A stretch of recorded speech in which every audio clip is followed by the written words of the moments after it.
آقا اگه تازه کاری هنوز بلد نیستی حساب برداری، سربندی رو برداری، اصلی استارت رو تشخیص بدی، تعداد گام رو بدونی، نقشه‌شو برداری و کلا همه اینجور چیزا قبل قلم کردن که باید چک کنی و بلد نیستی، تو این ویدیو کامل 0 تا 100 بهت یاد دادم. پس بزن که بریم یاد بگیریم. فقط قبلش من عرض افتخاری هستم و خوش اومدید به این ویدیو.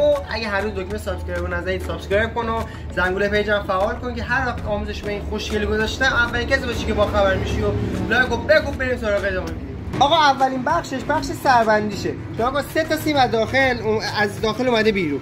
اول قبل اینکه بریم بخش سربندی اینو بهتون بگم که نگاه کن این سیم پیچ کلا 2 تا دسته کلاف داره. یه دسته کلاف که میافتن زیر اول جا میخورن، ببین میگن کلاف اصلی. کلافی که میخوان رو بهش میگن کلاف استارت، کلاف کمکی. حالا هر کی هر روستکاری یه اسمی داره. سیمی که مستقیم بیا جلوتر اینجا نشون بده. سیمی که مستقیم از این کلاف روی یعنی کلاف استارت در اومده میشه سیم نمره سیم استارت ما. میچینیش با میکرومتر میزنیم. حالا همین سیم اینجاش این قسمت راحته مثل استارتش. سیمی که از اصلی اومده بیرون میشه نمره سیم چی اصلی.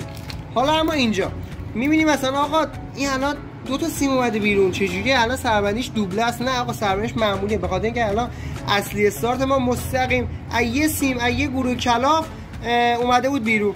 اینی که اینجوری شده میبینید یه اوورلود، فیوز، محافظ، هر کی اسمی میذاره هر روستکاری اداره مشترکشه. یعنی ناکنین ببینید از داخل ناکنین دقیقاً یه سیم از استارت اومده بیرون، یه سیم از اصلی و شده مشترکش و خودتون هم میتونید داخل سیم پیشی مشترک بگیرید. آقا بعدش میرسیم به قسمت چی؟ برداشتن تعداد گام. همینجوری گفتم این کلاف رویه کلاف استارت دیگه. بیا جلو بهت نشون بدم. نگاه این الان کلاف استارت ما 2 بوبین است. یعنی چی؟ میبینی این میشه یه دسته کلاف و 2 تا شیار این کلاف جا گرفته که میشه چی؟ هر یه شیار میشه 1 بوبین. ساده ترین روش دارم. اولیه شروع می‌کنیم به شمردن از همون شیاری که جا خورده. 1 2 3 4 5 6 7 8 9 10.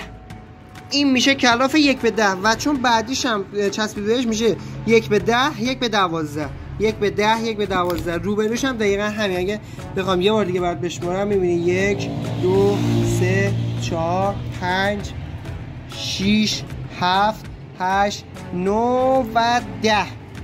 دیدی این شد گام کلاف استارت ما. حالا کلاف اصلی چجوری پیدا کنیم وقتی معلوم نمیشه؟ شما نگو وقتی استارتتون یه طبقه است اصلیتون هم یه طبقه است دیگه، چون 24 شیاره. میبینی بغل استارت اصلی جا خورده، از اینجا شروع میکنی این اصلیه دیگه. 1 2 3 4 5 6 اصلی ما میشه 1 2 ببخشید 6 و 8 و 10 و 12. حالا باز قلمش کنیم راحت تر میشه اصلی رو تشخیص داد، به خاطر اینکه استارت کنده میشه میفته کنار، سیماشو در میاریم اصلی میمونه اونجا راحت تر میشه. حالا بذار من استارت رو در بیارم و گام اصلی هم بهت نشون بدم و دیگه تموم دیگه. تعداد دورش هم میاد. آقا الان من یه دونه استارت در آوردم که راحت تر بخوام توضیح بدم قشنگ جا باز بشه. ناکن اگه میخوای تعداد دورش رو بشماریش ناکن هر شیار فرق میکنه تعداد دورش. اگر مثلا میگی چه مطالب مبتدی داری توضیح میدی، من این نظرسنجی که تو پیجم گذاشتم تقریبا 80% دوستان گفتن ما تازه کاریم و خیلی از دایرکتور میگن که آقا من صفر میخوام شروع کنم. اگه کمکی ویدیو آموزشی دوره چیزی بهم بگو. آقا هر شیار تعداد دورش مختلفه، ما فرق نمیکنه. تو تکوازا اکثرا تعداد دورا یکیه مگه اینکه شیار بزرگ و کوچیک داشته باشه. کلمه میدی بالا،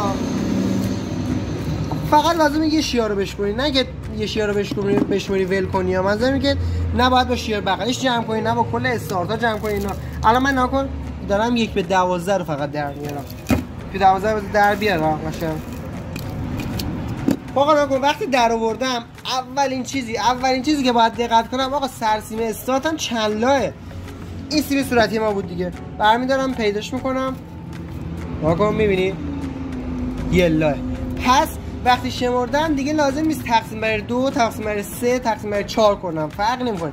مثلا شما اگه سرسیمتون 2 لابود شما هر عددی به دست اومد بعد تقسیم بر 2 کنید. 3 لابود هر عددی تقسیم در اومد بعد تقسیم بر 3 کنید. حالا من میشمرم که بهتون بگم چند دوره. آقا نگاه کن الان استارت ما 84 دور بود دیگه، لازم نیست تقسیم بر 2 یا هر کار خاص دیگه بکنید. الان استارت ما 84 دوره. برای اطمینان برام 1 به 10 1 به 10 هم میشمرید که مطمئن بشید که همه تعداد دوراش یکیه. این شد از استارت ما. آقا همونجوری که دیدین ما الان استارتمون رو درآوردیم. بذار یه بار دیگه هم گام اصلی رو توضیح بدم برای کسی که حالا تازه کارن. ما از همینجا شروع می‌کنیم.